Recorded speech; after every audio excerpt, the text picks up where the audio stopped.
બીજી નવેમ્બરે સામાજિક કાર્યકરના અપહરણ અને હુમલાનો વિડીયો વાયરલ। દસાડા ધારાસભ્ય પી.કે. પરમારના પુત્ર અને સંબંધીઓએ કર્યો હતો હુમલો। આંબેડકરની તસવીર બાબતે ધારાસભ્યને યુવકે ફોન કર્યો હતો। 15 દિવસ વીતવા છતાં ગુનો ન નોંધાતા અચરજ।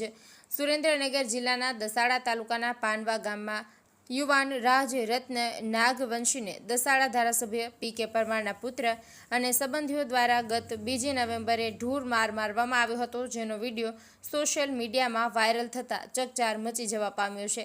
મળતી માહિતી મુજબ ગત 25 ઓક્ટોબરના રોજ દસાડા વિધાનસભામાં અનામત સીટ પર ચૂંટાયેલા ભાજપના ધારાસભ્ય પી.કે. પરમારને પાનવાના રાજરત્ન નાગવંશી દ્વારા ફોન કરવામાં આવ્યો હતો, જેનું કારણ હતું કે નવનિયુક્ત મંત્રી પ્રદ્યુમ્ન વાજાની શુભેચ્છા મુલાકાત દરમિયાન દસાડાના ધારાસભ્યએ આંબેડકરની તસવીર આપી હતી, જેમાં તસવીર નીચે પોતાનું નામ મોટા અક્ષરે લખાવતા યુવકે ફોન કરી ખુલાસો માંગ્યો હતો।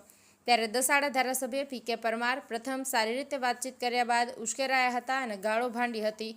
આ બાબતે યુવક 2 નવેમ્બરે પાટડી આંબેડકર પ્રતિમાએ ચિંતન શિબિર ગોઠવી હતી, ત્યારે ધારાસભ્યના સંબંધ મહેશ પરમાર દ્વારા રાજરત્નને ટેલિફોનિક ધમકી આપવામાં આવી, ગાળો ભાંડવામાં આવી, છતાં 2 નવેમ્બરે પાટડી આંબેડકર પ્રતિમાએ ચિંતન શિબિર બાબતે એકઠા થયા હતા, ત્યારે તેમની સામે રોષે ભરાયેલા ધારાસભ્ય પી.કે. પરમારના પુત્ર રજની પરમાર, સંબંધિત મહેશ પરમાર, રોનક અને મયુર નામના યુવકોએ રાજરત્નનું અપહરણ કરી અલગ અલગ 3 સ્થળે લઈ જઈ માર માર્યો હતો, જેમાં આંબેડકર પ્રતિમા સામે માર માર્યો હતો તેનો વિડીયો સોશિયલ મીડિયામાં વાયરલ થતાં ચકચાર મચી જવા પામી છે।